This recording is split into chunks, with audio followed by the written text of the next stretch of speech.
Dear students, welcome to this presentation of Unit 13, The Decline of the Habsburg Empire. We have also called this presentation the Lesser Habsburg.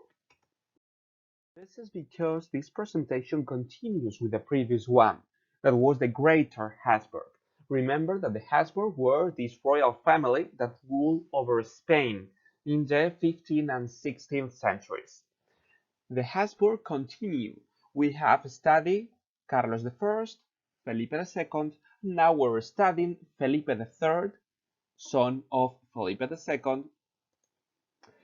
Felipe IV, son of Felipe III, and Carlos II, son of Felipe IV. These are called the Lesser Habsburg because they were less important than the other ones. If the previous ones, Carlos I and Felipe II, were the maximum authority of their worlds, with them the Spanish Empire starts its decline, so it starts losing power. A very important sign of this loss of power is how the king left their government over the hands of what they are called the favorites or the validos. These validos were very important nobles that ruled the country, so they weren't kings, of course, but they had the power as if they were. For example, the Duque de Lerma, which was the valido under Philip III, the Conde Duque de Olivares, válido under Felipe IV, and Juan José de Austria, válido under Charles II. They were very important nobles that obtained the absolute power. And this is very important because as they weren't the king, they tried to act for their own benefit. For example, the Duke of Lerma create a huge corruption network that made that the king want him hanged. He wanted to kill him, but then he became a cardinal, a member of the church for not being hanged. Anyway, they were the head of the state. They were the ones that had the real power, and for that reason, some people fought in order to obtain this power.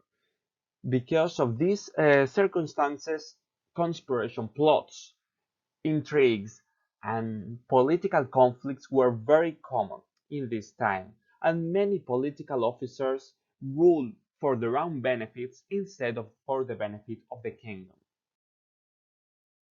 Another important problem is that these kings weren't so willing to govern as the previous one were. As you know, Carlos I was a knight.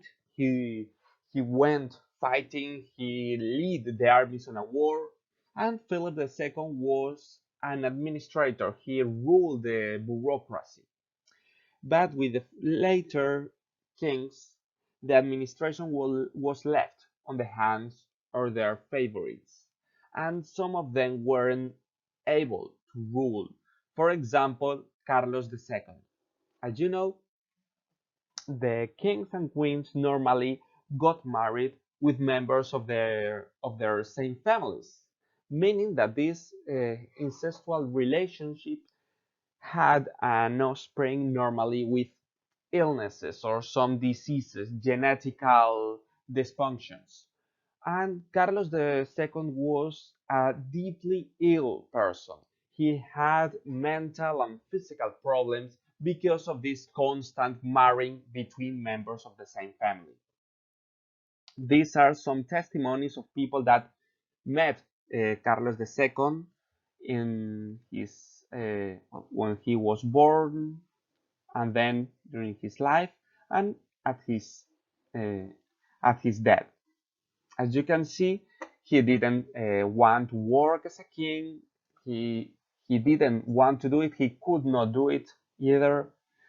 He was weak. He could not stay out of the bed for a long. He needed to be helped when going into a chariot or when riding a horse.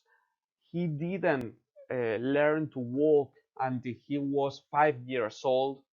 He had lots of problems, and as you can easily imagine, he wasn't a suitable person for ruling the most important empire of his time. And also, Another great problem that the Spanish Empire had was poverty. It was a time of crisis, as we have already studied with the French Revolution, and that meant that the differences between the rich and the poor were wider. The poor got poorer and the rich got richer. Here we can see some beggars asking for food to the members of the clergy. So this decline, this loss of importance, was very relevant in this time. They lost many territories, and new powers rose, meaning that while Spain had the hegemony, meaning that they were the most important power in the previous time, then with these kings, Spain started losing its power, and other countries rose, especially France and England, which will be the next hegemonic powers.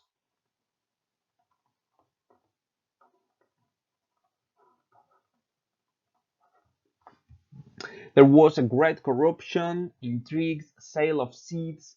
Remember that as the Validos had the power over the country, they could name their family and their friends as ministers or secretaries or members of the government. There were intrigues to defeat these Validos and to put other people on their place. And there was very important the sale of seats, meaning that these seats, this charge in the government could be sold.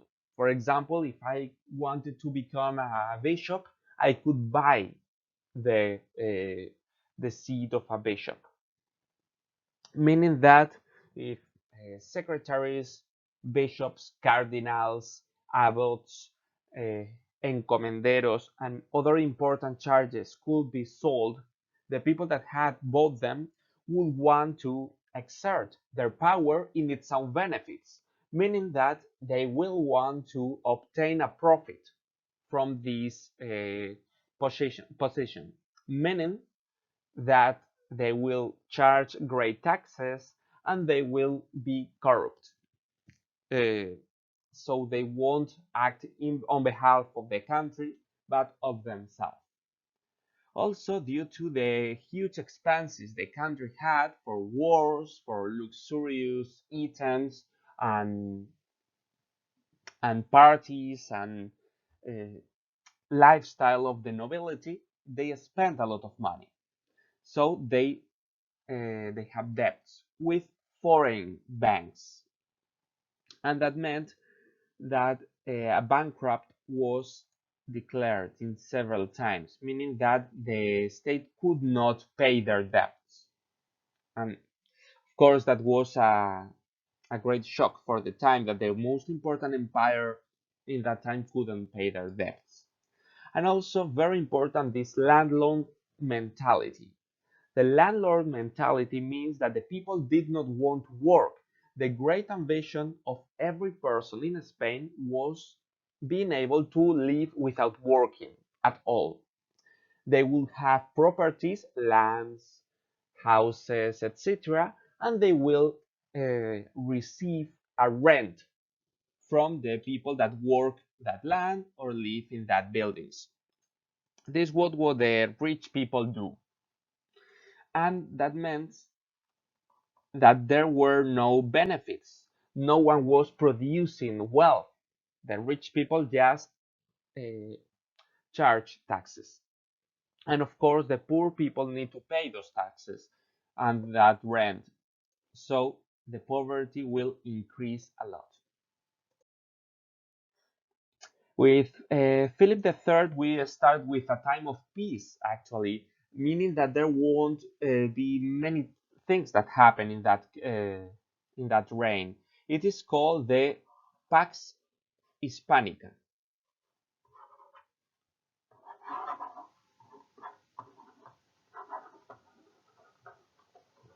This remember the Pax Romana from Roman times, uh, meaning that the power of the Spanish was still undisputed. And this won't be seen as such a positive thing by Felipe III himself because he wanted a war or something to prove his power. But still, it was what happened. This Pax Hispanica happened because, for example, a treaty with the Netherlands, with the United Provinces, was signed. This is important as they were some of the most important enemies of the Spanish Empire. Remember that they were Calvinist.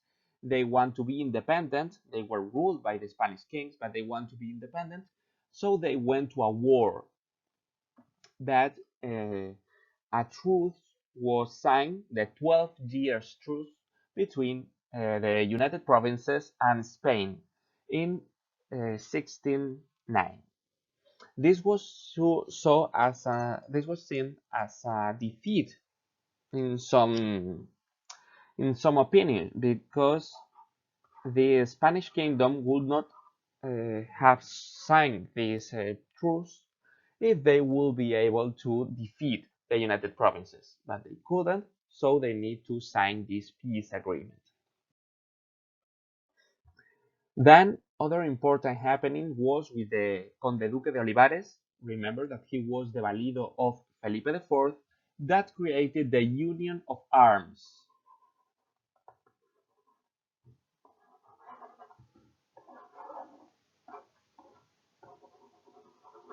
This was a very important decision in that time, and it tries to make all the territories in Spain to contribute to the wars with men, weapons, taxes, and so on. When we are talking about the wars of Spain, we are normally talking about the wars of Castilla. Castilla being the most important, largest, and most populated territory. Remember that Castilla includes America as well.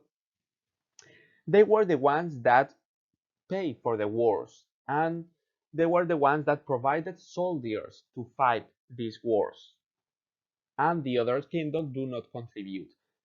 Of course, there were some people that wanted all the kingdoms to contribute equally, and between them, the Conde Duque de Olivares tried to reach this union of arms. Here in this testament of Philip II, we can see how he sang as a king by the grace of God, very important, King of Castilla, León, Aragón, the two Sicilies, Jerusalem, Portugal, Navarra, Granada, Toledo, Valencia, Galicia, Mallorca, Sevilla, Cerdeña, Córdoba, Córcega, Murcia, Jaén, los Algarves, the Canary Islands, the Western India and Eastern India, well, Eastern and Western Indias, Islas y Tierra Firme del Mar Océano, Archduke of Austria, Duke of Burgundy, Brabant, Milan, Count of Habsburg, Flanders, Tyrol, Barcelona, Vizcaya, Molina. So he had lots of territories. He signed like this because it was a sign of prestige. It is more spectacular saying this than saying yes, King of Spain, but also because the different territories were independent. They have their own laws, their own customs, they are their own armies, taxes, and so on. And the king need to respect that, meaning that when for example, Felipe II went to war, the territory that provided the troops was Castilla, and the other kingdoms do not contribute. With the Union of Arms, they tried to solve this problem. Of course, Castilla, including America, was the largest and most populated territory, so provided more soldiers, but they want also to Portugal, the crown of Aragon, so Aragon, Catalonia, Valencia, Mallorca, to contribute as well. Naples, Sicily, Milan, Flanders, the different territories should provide men in order to fight these wars. And of course, it created many problems. And finally, these territories will revolt against the king in order to their privilege be respected. One of the most important happenings in this century, not only to Spain but to the whole world, was the 30 Years' War.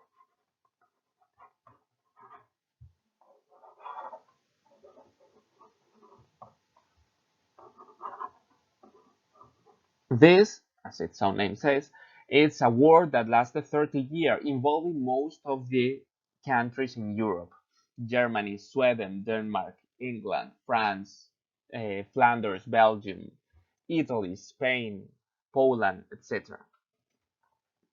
And its reasons were different, but one of the main one was religion.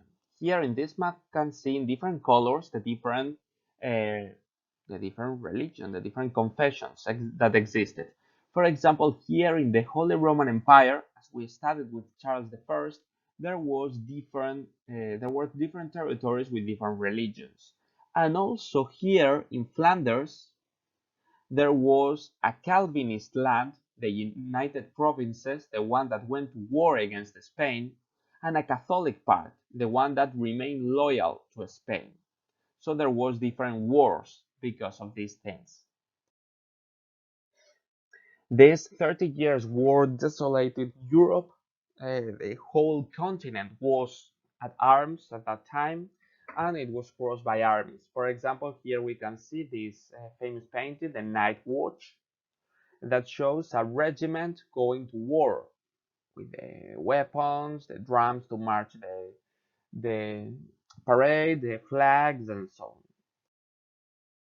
And of course, this famous painting, Lance, or the Conquest of Breda, La Rendición de Breda, which is a painting by Velázquez showing how the city of Breda in Flanders was conquered by the Spanish here.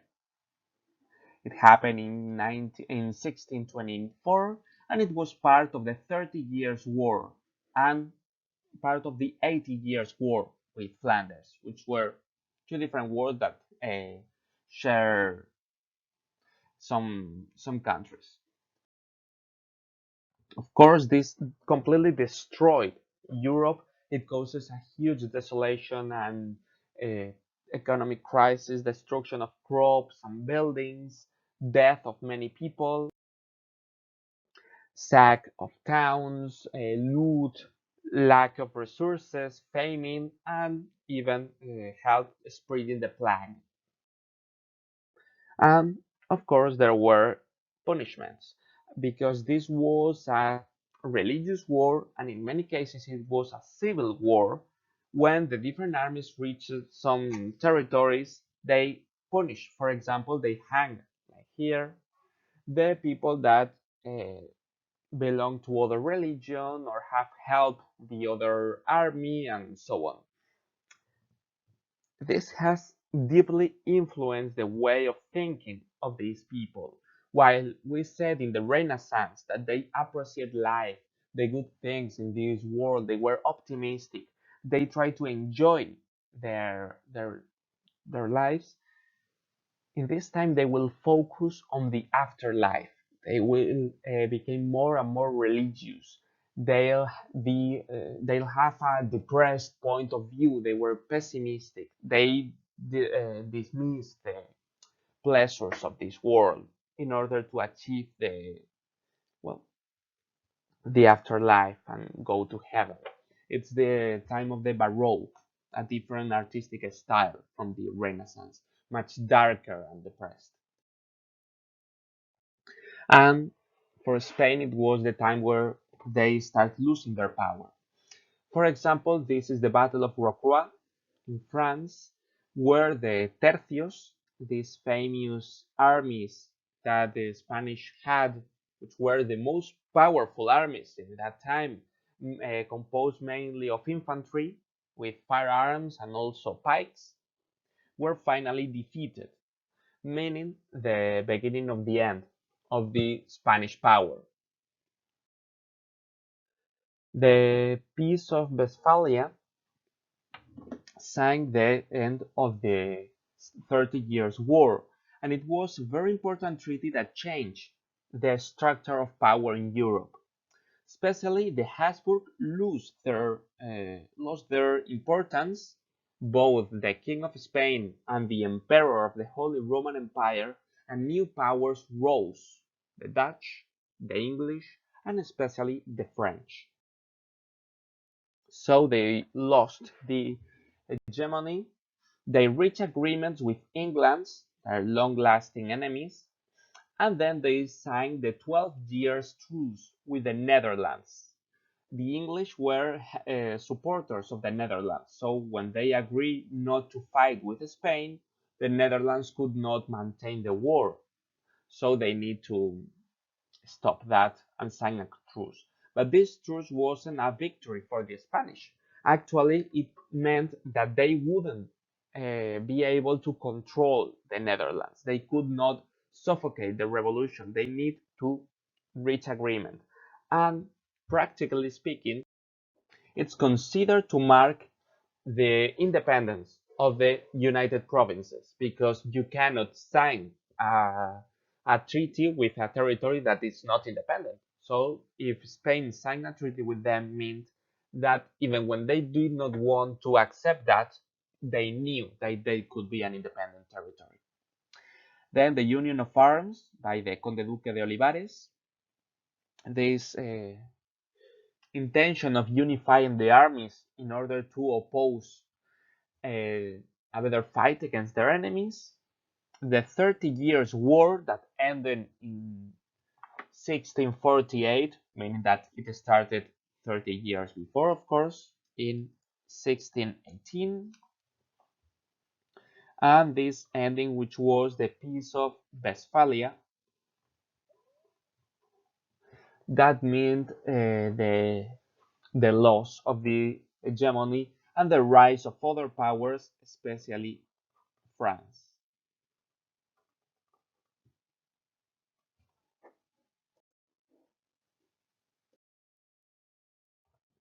As we have said, with the Union of Arms, la Unión de Armas, they tried all the territories to help Castilla, but this wasn't very successful. And of course, the different territories did not like it at all, and they revolt. There were plots and attempts to rebel against the government in every territory that was not Castilla, in fact, in Navarra, in Andalusia, of course, in the crown of Aragon, in the Roussillon and Cerdagne, which is at the south of France, north of Catalonia. This territory was Spanish at that time.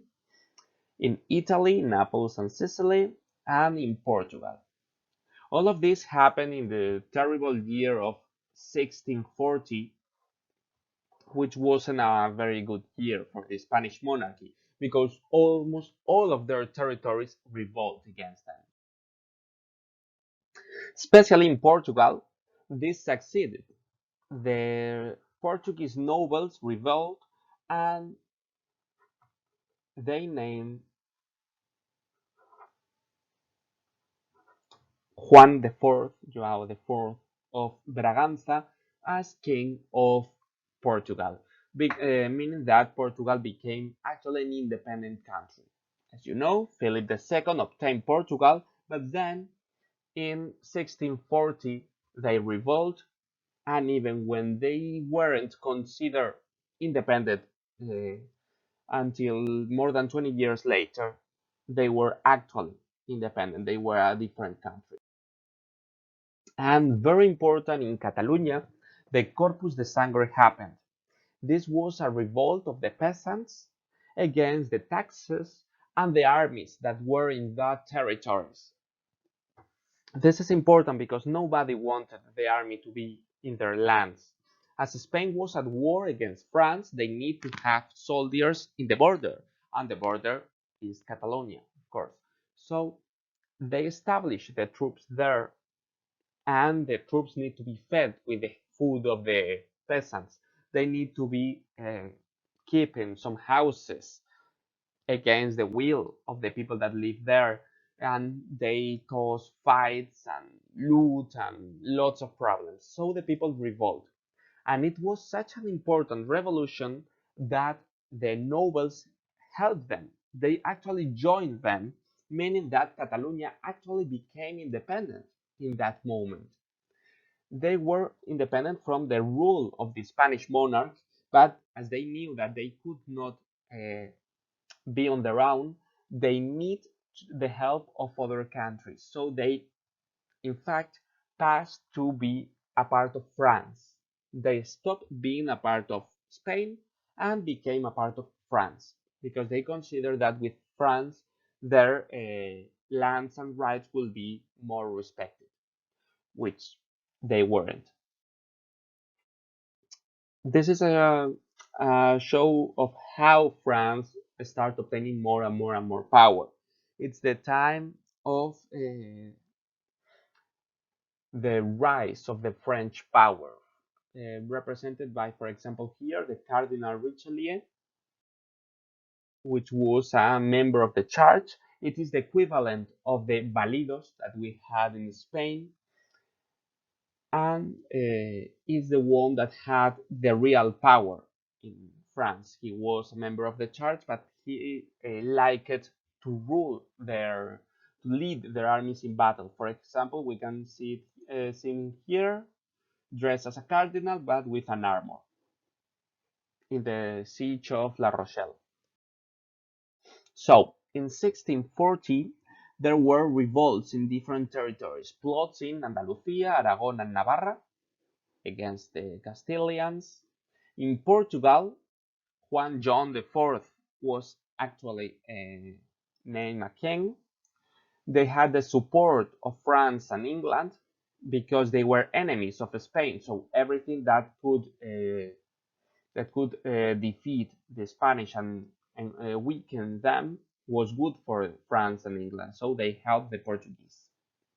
And for Catalonia, in the Corpus de Sangre, this day of Corpus Day, there was this revolt of the peasants. The nobles helped them, and they became independent. But they passed to be under French sovereignty, meaning that the French ruled over them.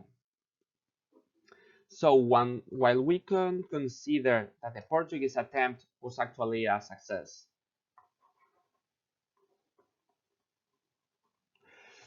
the thing that happened in Catalonia is not such a clear success because, okay, they were able to become independent, but they did not uh, be truly independent. They just shake off the Spanish and start serving the French. The French had their golden age in this time. It's the time of Louis IV, the Roi Soleil, the Sun King. You can see him here dressed as the sun for a ball because he wanted to represent how he was the sun. All the planets uh, spin around him, and all the planets were the nobles, the countries, and all other powers. In this map, we can see the different treaties that mean that the French obtain more and more territories. With the with the Peace of Westphalia, they obtained territories in Germany, right here. And then, with the Peace of the Pyrenees against Spain, they obtained territories in Flanders and here in Roussillon and Sardinia, which were Spanish at that time, but they passed to be French up to today.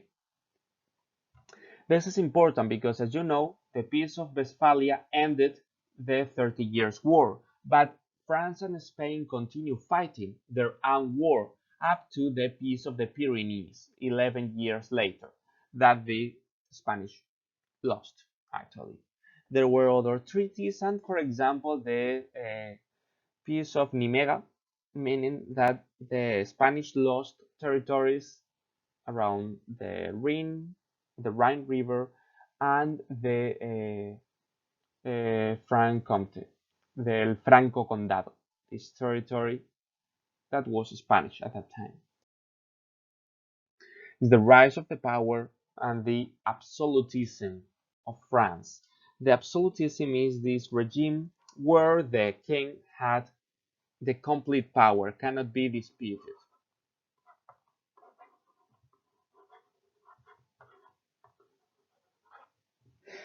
And it has its main example in France with Louis the 14th. Here in Versailles, we can see the magnificent palaces that show this luxurious lifestyle and shows of power that the French did. This is the Gallery of the Mirrors, and is the beginning of the French hegemony. So, for the Peace of the Pyrenees in 1659, the Spanish lost territories in the Netherlands, Flanders, in the Rhine River, so Germany, and in the Roussillon and Cerdagne, which is the north of Catalonia. And in the Treaty of Nijmegen, uh, Nimega, they lost the Franche Comté, this territory in France that was Spanish at that time, the Franco Condado. And this territory was very important because it connected with the Spanish Netherlands. It was the way to go from Italy to the Netherlands. So if they have lost it, the territories of Spain were unconnected. They were disconnected. They could not exchange troop or money or resources between them.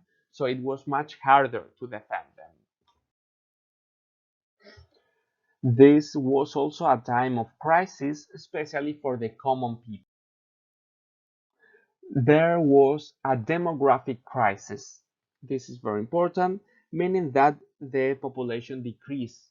The population decreases because of the different problems we have mentioned: the wars, the famines, the bad harvest, meaning that there was less food, the illnesses, and some other happenings. For example, the expulsion of the Moriscos. As you know, the expulsion of the Moriscos, the Moriscos were these people that they had Muslim ancestry, but they converted to Christianity. They became Christian, at least officially, but there was some problems with them. They revolted in the Alpujarras and they were dispersed, especially through the Kingdom of Aragon. But then, with Philip III, these Moriscos from Aragon were expelled. Some historians think that this is because Philip III wanted to pass to history, and as he was living this period of the Pax Hispanica, there were no glorious wars to fight in. So he wanted to imagine some other way to obtain the well, the historical importance he wanted. And he wanted to be the person that expelled the Moriscos from Spain. And he did. But he was actually a great problem. Another very important problem that happened in this time was the plague. The, uh, the epidemic that isolated the territories of Europe and affected Castilla very much. Uh, Many thousands of people died, and we can see, for example, here this hospital with the dead people on the floor, waiting for them to be transported. So this demographic crisis, this decrease of population because of the poor harvest, in this time it's called the Little Ice Age.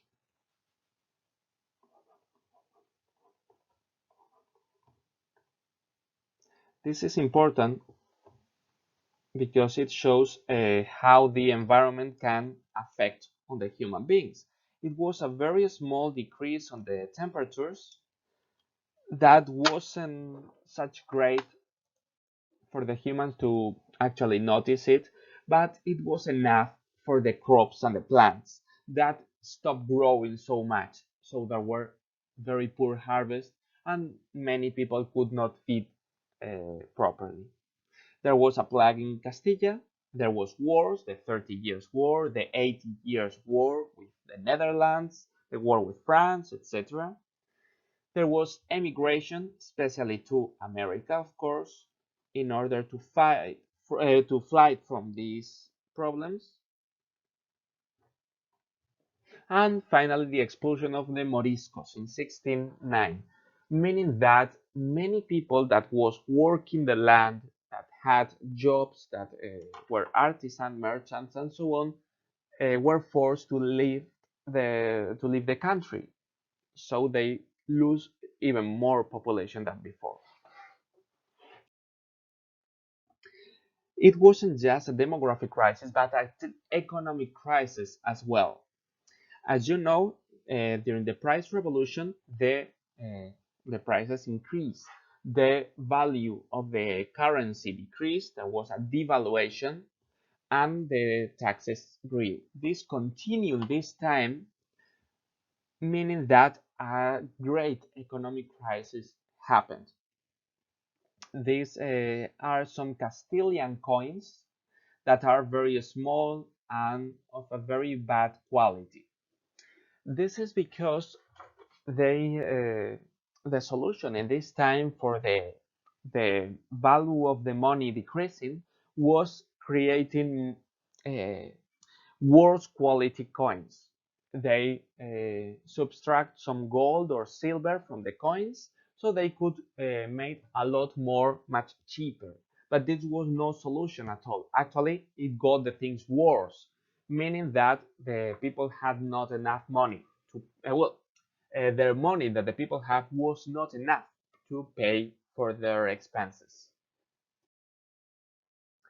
And also, there was a time of luxury. The the court of the king, the nobles, the important people need to celebrate balls, feasts, uh, very important ceremonies, dress luxuriously, live in palaces, have servants, horses, and so on. And that meant that a great expenses were made. Here, for example, we have this Palacio del Buen Retiro, whose gardens are nowadays El Retiro in Madrid, that was built in that time as a way to show the magnificency of the monarchy. But it was actually built in poor materials with bricks and poor stone. It wasn't Versailles because they did not have enough money. Actually, the French made fun of this palace because, for example, they have hands on it. But it was a sign of the times. Nevertheless, they still have very important expenses for the nobility life, and for example, for reception of ambassadors. Here we can see a Russian ambassador and the arrival of new people and the ceremonies they had. And during the price revolution, all of this was maintained because of the money bring from America. As you know, the Europeans had an intense trade with America. The Americans sent crops, they sent especially minerals, gold, and silver back to Europe, and the Europeans sell them manufactured product. But now the Dutch and the English, other people start trading with America more and more, and they had much better quality on their products, meaning that they can trade more because the Americans prefer buying the things from the Dutch or the English or even the French instead from the Spanish. So the Spanish will receive less and less and less wealth from America.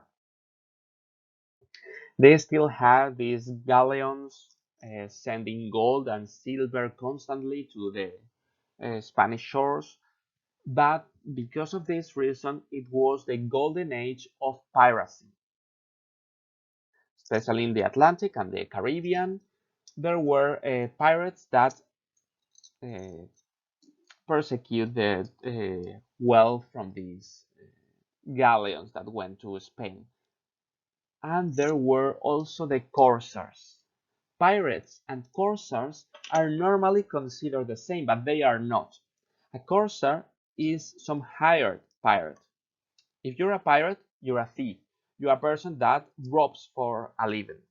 But if you're a corsair, an officer of the government. You have a contract, sorry, and some ships you can assault, and some ships that you can't. In this image, we can see Francis Drake, the famous English corsair. The English were very famous for being a nation of pirates, and especially corsairs. These people that uh, kidnaps ships on behalf of the Queen of England.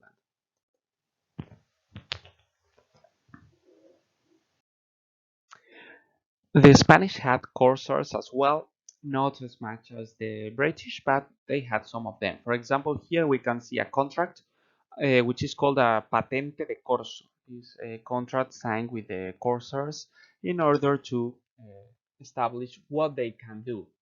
Here, Carlos II, King of Castilla, Leon, Aragon, Sicily, Jerusalem, Navarra, etc., uh, give permit to the name of the person, the place he was from, to send to war the army or navy or whatever, with so many tons, with so many cannons and pedreros, which is a type of cannon that send rocks, and so on, to go against the vassals of the King of England with a Spanish flag in America without going to the seas of Europe and so on. So they have some conditions and they have permission to go to fight the enemies.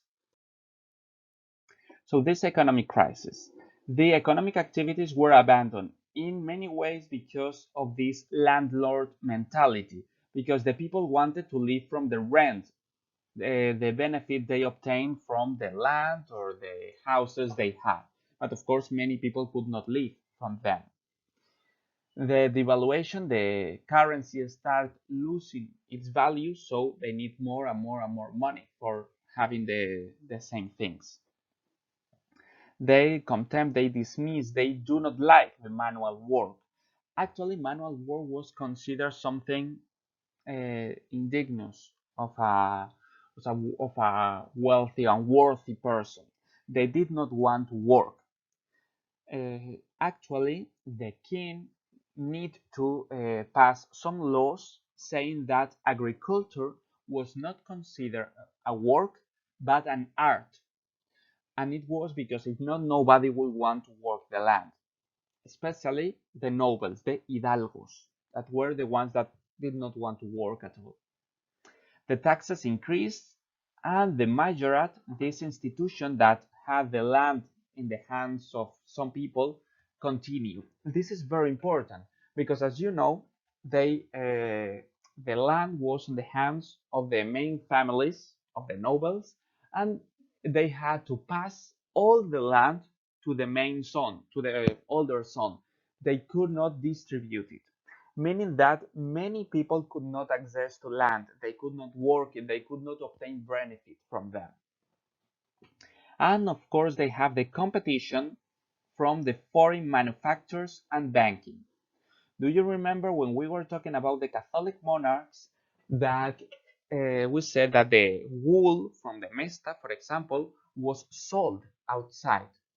They sold the wool, and other people, the English and the Dutch, create very valuable fabrics with it. They develop an industry, and they had great quality, and their prices were lower. And the Spanish did not have this, so they could not compete with them. Their manufacturers, their banking wasn't developed, so they could not compete with the foreigners, meaning that they lose money. And the American trade, which was the only thing that maintained the Spanish economy previously because of the gold and silver they received, start reducing because they had less gold and silver, and because the competition of other people and pirates and so on. All of this affected less to Aragon because, as you know, all of the American affairs were for Castilla, and Aragon did not have, for example, the Mesta. They actually developed an industry, so the Aragonese population was in a better position than the Castilian. And finally, the society was very varied. There were different people that was supposed to do different jobs. For example, on top there were the nobles, the high nobles of the kingdom that do not work, did not pay taxes, and only uh, were used for war or maybe for the higher positions of the government. Most of them did not nothing at all. They had a very luxurious way of living, expending a lot of money, always with very luxurious clothes, with a sword, showing that they were nobles and so on. And the same for the woman that has great expenses. The other privileged group were the members of the church, the clergy, that could be regular clergy like them, the monks in the orders, or secular clergy, the priest in the church. And very important, this social category that were the hidalgos. This is a great characteristic of this time. The most famous hidalgo in the world is, of course, the main character in Don Quixote. But they actually existed and they were very important. They were nobles, but nobles of low category. And some of them could actually be poor. They could have no money at all, no possessions. But as they were nobles, they did not work. For example, in Navarra, and in the Basque country, they had hidalguía universal, meaning that everybody was considered an hidalgo. So nobody would work. They do not work. They could be officials of the government. They could go to the army, and in many cases they could go to America, but they would not go. They would not work with their hands in a manual task, meaning that there were very few people that actually create some wealth for the economy. For example, we mentioned that when going to America, the people would not want to get rich by hard working. They wanted to conquer new places, rule over the Indians, have an encomienda or something, but they would not want to actually work the land or working on a mine. This is because many of them were hidalgos or pretend to be hidalgos in that time. And they also did not pay taxes. The only ones that actually paid taxes and made manual war were the common people. The peasants work and pay taxes, and they were the poorest of all of them. The high nobles, the high members of the clergy, the hidalgos, nobody else paid the taxes, so they were the only ones maintaining the kingdom. And as the crisis increased, the, the taxes rose and the value of the money decreased, so their situation was becoming worse and worse. That meant that there were more and more people that lived outside the law. These were which are called the pícaros. The most famous one being, of course, the main character of the Lazarillo de Tormes, who were people that rely on their instinct and their creativity, their skills, their cunning, in order to obtain wealth, to make a living.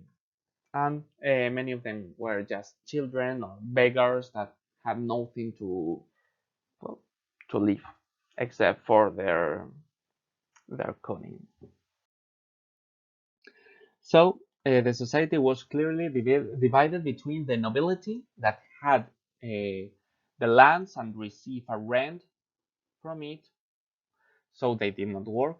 The hidalgos that work in the public office, the army, or they emigrated to America and they did not pay taxes. The bourgeoisie, very important, as you know, this some sort of middle class were the only ones that were working in trade, in craftsmanship, in banking. But in Spain, there were a few of them because the bourgeoisie wanted to become nobles. And as you know, the titles were sold. So as soon as they could, they buy a title of nobility. So they became nobles, they stopped paying taxes, and they stopped working because they received money from the rents. There were clergy that did not pay taxes either. Could be regular, the monks, or secular, the priest. And of course, the common people at the bottom,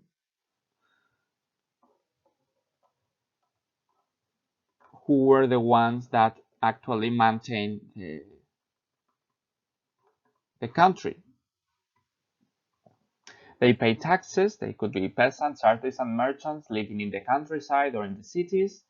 They saw that their taxes increase and the foreign competition to be very bad for them because they could not fight back. They did not have products of enough quality and so on. And on the bottom, beggars and picaros that had to make a living by their own methods. So this is a society typical of a land in crisis. That was the end of our unit. And as we know, we are finishing this strange year and I don't want to give you a load of work. We are only doing an online test of Unit 13, which is as always in the Aula Virtual. And while I know that it's very easy to cheat on that test, I strongly recommend you to read carefully the questions and watch this video and read the book because you will need all of this information in order to do this second project. We will substitute the second exam of the third term. This will be a shorter project than the first one, but you still need all of this knowledge from the unit 13 and the 14 that I will I will upload later. So thank you very much for watching the video, and if you have any question, please ask me.